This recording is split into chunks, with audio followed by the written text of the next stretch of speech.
Hello friends, ನಮಸ್ಕಾರ. ನಾಡುನುಡಿ ಲೈವ್ಗೆ ಸ್ವಾಗತ. ಸ್ನೇಹಿತರೆ, ಚಿನ್ನ ಖರೀದಿ ಮಾಡೋರಿಗೆ ಗುಡ್ ನ್ಯೂಸ್ ಸುದ್ದಿಯೊಂದು ಇದ್ದು, ಚಿನ್ನದ ಬೆಲೆ 5 ದಿನಗಳಲ್ಲಿ 5,000 ರೂಪಾಯಿ ಕುಸಿತ ಆಗಿದೆ. ಇನ್ನು 10 ಗ್ರಾಂ ಗೋಲ್ಡ್ ಖರೀದಿಸಲು ಎಷ್ಟು ಖರ್ಚಾಗುತ್ತೆ? ಹಾಗಾದ್ರೆ ಈ ವಿಡಿಯೋವನ್ನ ಪೂರ್ತಿಯಾಗಿ ನೋಡಿ. ವರ್ಷದ ಆರಂಭದಲ್ಲಿ ಭಾರಿ ಏರಿಕೆ ಕಂಡಿದ್ದ ಚಿನ್ನ ಯುದ್ಧದ ಬಿಕ್ಕಟ್ಟಿನ ನಡುವೆ ಭಾರಿ ಕುಸಿತ ಕಂಡಿದೆ. ಕೇವಲ 5 ದಿನಗಳಲ್ಲಿ ಬಂಗಾರದ ಬೆಲೆಯಲ್ಲಿ ಭಾರಿ ಇಳಿಕೆಯಾಗಿದ್ದು, ಗ್ರಾಹಕರು ಬಹಳಷ್ಟು ಖುಷಿ ಆಗಿದ್ದಾರೆ. ಇನ್ನು ಈ ವರ್ಷದ ಜನವರಿಯ ಆರಂಭದಲ್ಲಿ ಗ್ರಾಹಕರು ಚಿನ್ನವನ್ನ ಖರೀದಿಸೋಕೆ ಹೆದರ್ತಾ ಇದ್ರು. ಚಿನ್ನದ ಬೆಲೆಗಳು ತುಂಬಾ ಹೆಚ್ಚಿತ್ತು. ಭಾರತೀಯರಿಗೆ ಚಿನ್ನದ ಮೇಲಿನ ವ್ಯಾಮೋಹ ಕೂಡ ಹೆಚ್ಚಾಗಿತ್ತು. ಆದರೆ ಮದುವೆ ಹಬ್ಬಗಳಲ್ಲಿ ಚಿನ್ನ ಇರಲೇಬೇಕು. ಭಾರತೀಯರು ಅಕ್ಷಯ ತೃತೀಯ ಮತ್ತು ದೀಪಾವಳಿಯಂತಹ ದಿನಗಳಲ್ಲಿ ಕನಿಷ್ಠ 1 ಗ್ರಾಂ ಚಿನ್ನವಾದರೂ ಖರೀದಿ ಮಾಡೇ ಮಾಡ್ತಾರೆ. ಆದರೆ ಈ ವರ್ಷದ ಜನವರಿಯಲ್ಲಿ ಚಿನ್ನದ ಬೆಲೆಗಳು ಗಮನಾರ್ಹವಾಗಿ ಏರಿಕೆ ಕಂಡಿದೆ. ಜನವರಿ 29ರಂದು ಭಾರತದಲ್ಲಿ ಚಿನ್ನ ಮತ್ತು ಬೆಳ್ಳಿಯ ಬೆಲೆಗಳು ಸಾರ್ವಕಾಲಿಕ ಗರಿಷ್ಠ ಮಟ್ಟವನ್ನು ಕೂಡ ತಲುಪಿದ್ವು. ಆ ಸಮಯದಲ್ಲಿ 24 ಕ್ಯಾರೆಟ್ ಚಿನ್ನದ 10 ಗ್ರಾಂ ಬೆಲೆ 1,78,850 ರೂಪಾಯಿ ಇತ್ತು.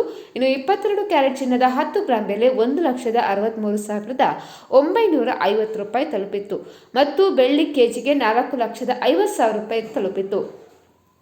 ಆದರೆ 24 ಕ್ಯಾರೆಟ್ ಚಿನ್ನದ 10 ಗ್ರಾಂ ಬೆಲೆ ಸುಮಾರು 32,000 ರೂಗಳಷ್ಟು ಇದೀಗ ಕಡಿಮೆಯಾಗಿದೆ. 24 ಕ್ಯಾರೆಟ್ ಚಿನ್ನದ ಬೆಲೆ 30,000 ರೂಗಳಷ್ಟು ಕಡಿಮೆಯಾಗಿರುವಂಥದ್ದು. ಬೆಳ್ಳಿಯ ಬೆಲೆ ಸುಮಾರು 2 ಲಕ್ಷ ರೂಗಳಷ್ಟು ಕಡಿಮೆಯಾಗಿದೆ. ಇನ್ನು ಡಾಲರ್ ಕೂಡ ಬಲಗೊಳ್ತಾ ಇದ್ದು, ಅನೇಕ ಜನರು ಕಚ್ಚಾ ತೈಲದಲ್ಲಿ ಹೂಡಿಕೆ ಮಾಡ್ತಾ ಇರೋದ್ರಿಂದ ಕಳೆದ 5 ದಿನಗಳಲ್ಲಿ ಚಿನ್ನದ ಬೆಲೆಗಳು ಕೂಡ ಕಡಿಮೆಯಾಗಿದೆ. ಇನ್ನು ಅದೇ ರೀತಿ ಮಾರುಕಟ್ಟೆಗಳಲ್ಲಿ ಚಿನ್ನದ ಬೆಲೆ ನೋಡುವುದಾದರೆ 24 ಕ್ಯಾರೆಟ್ ಚಿನ್ನದ ಬೆಲೆ 10 ಗ್ರಾಮಿಗೆ 2,940 ರೂಪಾಯಿ ಇಳಿಕೆಯಾಗಿ 1,45,970 ರೂಪಾಯಿಗಳಿಂದ 1,48,910 ರೂಪಾಯಿಗಳವರೆಗೆ ತಲುಪಿದೆ. ಇನ್ನು ಆಭರಣಗಳಿಗೆ ಬಳಸುವಂತಹ 22 ಕ್ಯಾರೆಟ್ ಚಿನ್ನದ ಬೆಲೆ 2,750 ರೂಪಾಯಿಗಳಿಂದ 1,33,800 ರೂಪಾಯಿಗಳಿಂದ 1,36,550 ರೂಪಾಯಿಗಳವರೆಗೆ ತಲುಪಿದೆ. ಇನ್ನು 18 ಕ್ಯಾರೆಟ್ ಚಿನ್ನದ ಬೆಲೆ 2,250 ರೂಪಾಯಿಯಿಂದ 1,09,480 ರೂಗಳಿಂದ 1,11,730 ರೂಗಳವರೆಗೆ ತಲುಪಿದೆ. ಇನ್ನು ಕಳೆದ 5 ದಿನಗಳಲ್ಲಿ 10 ಗ್ರಾಂ ಚಿನ್ನದ ಬೆಲೆ ಸುಮಾರು 5,000 ರೂಗಳಷ್ಟು ಕೂಡ ಹೆಚ್ಚು ಇಳಿಕೆಯಾಗಿರುವಂಥದ್ದು.